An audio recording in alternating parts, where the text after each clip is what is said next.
Assalamualaikum dan salam sejahtera. Bertemu kembali dalam MG Flash 17 Jun bersama saya Nur Ayuni Johari. Kita mulakan dengan berita utama. Seorang kanak-kanak perempuan 6 tahun hampir dicolek lelaki berjubah putih dalam kejadian di Jalan Baru Kampung Kerubung, Melaka semalam.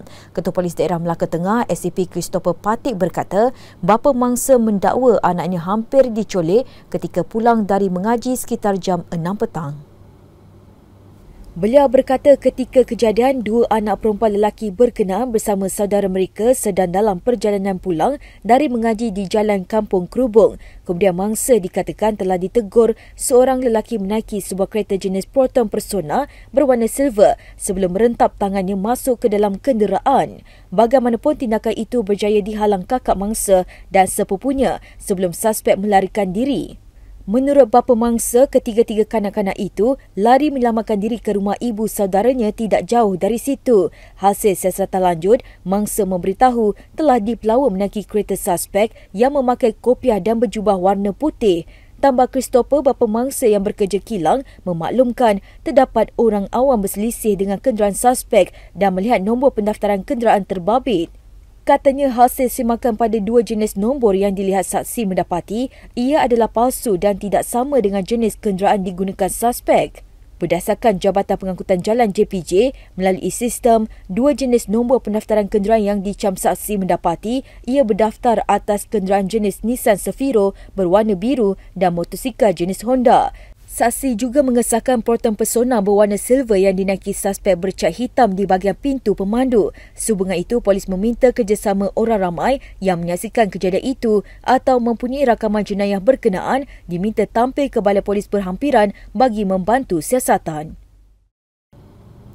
Siti Bainun Ahmad Razali dilihat menangis terisak-isak ketika 6 kanak-kanak termasuk Bella dibawa masuk ke dalam Mahkamah Session Kuala Lumpur bagi proses pengecaman.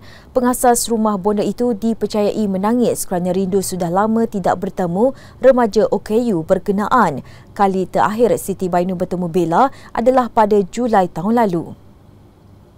Tertuduh yang didakwa mendera dan mengabaikan Bella bagaimanapun tidak dapat melihat kanak-kanak terbabit. Ini kerana mereka berada di sebalik tirai atau penghadang yang disediakan oleh mahkamah bagi melindungi identiti mereka daripada orang awam. Siti Bainun dilihat menangis sepanjang proses pengecaman yang melibatkan 3 orang saksi yang berlangsung kira-kira 20 minit bermula 10.50 pagi. Daripada keterangan saksi, bila hadir memakai baju berwarna biru dan bertudung kelabu dengan bunga berwarna merah jambu. Sebelum ini, Siti Bainun mengaku tidak bersalah atas 2 pertuduhan iaitu mengabaikan dan menganiaya remaja perempuan sehingga menyebabkan mangsa mengalami kecederaan fizikal serta emosi. Dia dituduh melakukan perbuatan itu di sebuah kondominium di Wang Semaju antara Februari dan Jun 2021. Pertuduhan mengikut Seksyen 31-1-A Akta Kanak-Kanak 2001 yang membawa hukuman maksimum penjara 20 tahun atau denda RM50,000 atau kedua-duanya jika sabit kesalahan. Seorang eksekutif tuntutan di sebuah bengkel mengetuk dan mengecek kenderaan direman 4 hari bermula hari ini. Wanita berkenaan disyaki berkomplot dalam tuntutan palsu insurans kemalangan kereta tahun lalu.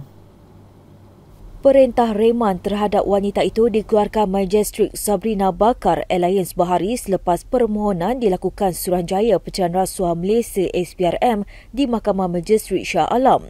Eksekutif tuntutan berusia 39 tahun itu antara individu terbaru yang direman selepas 3 lagi individu termasuk seorang pejabat awam direman kemarin.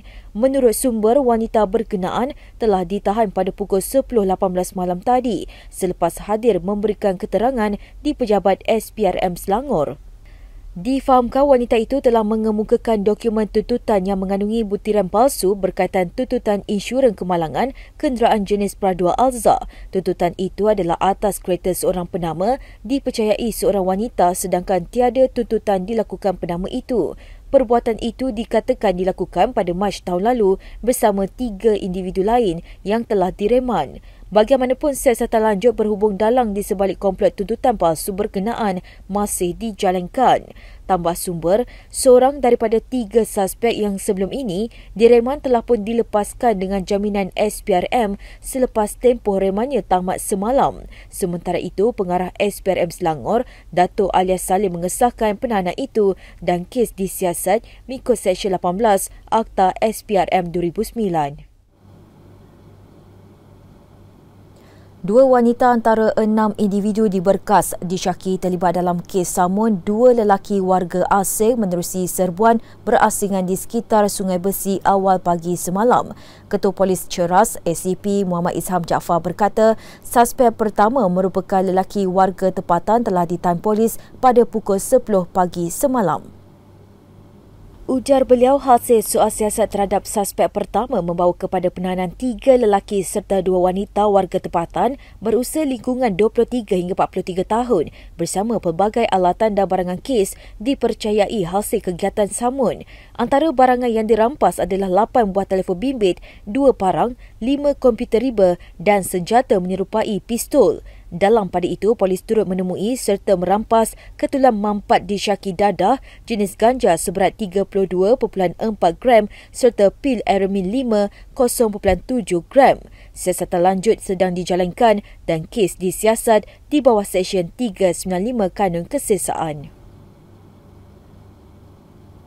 Seterusnya, seorang peniaga kerugian 1.5 juta ringgit selepas terpedaya dengan tawaran pelaburan penanaman pokok yang akan membuahkan es fruits di dalam kawasan seluas 30 hektar. Ketua Polis Pahang, Dato' Ramli Muhammad Yusof berkata, pengadu berumur 38 tahun itu mendakwa ditawarkan pelaburan terbabit oleh seorang individu pada 2014. Beliau berkata buah-buahan itu dikatakan boleh diproses untuk menghasilkan minyak bahan api kapal terbang. Selain itu, mangsa juga dijanjikan mampu memperoleh keuntungan 3 kali ganda daripada modal pelaburan dalam jangka 3 tahun. Sesudah itu, mangsa bersetuju dan mencari pelabur dari Kemboja dengan wang pelaburan dikumpulkan sebanyak 1.5 juta ringgit yang dimasukkan ke akaun mangsa. Mangsa kemudian memindahkan wang itu ke akaun bank suspek dengan 3 transaksi secara dalam talian berjumlah 1.5 juta ringgit dan kesemua transaksi itu dilakukan pada Jun 2015. Datuk Ramli berkata, selepas hampir 3 tahun, mangsa cuba bertanya suspek mengenai perkembangan pelaburan itu. Namun panggilan telefonnya disekat, malah usaha mengesan suspek juga gagal. Katanya lagi, mangsa yang berasa diperdaya dan ditipu dengan pelaburan yang tidak wujud telah membuat laporan polis semalam. Kes disiasat mengikut Seksyen 420 Kanun Kesesaan kerana menipu. Sekian dahulu MG Flash buat masa ini. Terus bersama kami untuk perkembangan terkini dari masa ke semasa hanya di platform media sosial Malaysia Gazette di Facebook, Twitter, Instagram dan juga YouTube atau melalui portal di www.malaysiagazette.com. Assalamualaikum dan salam hormat.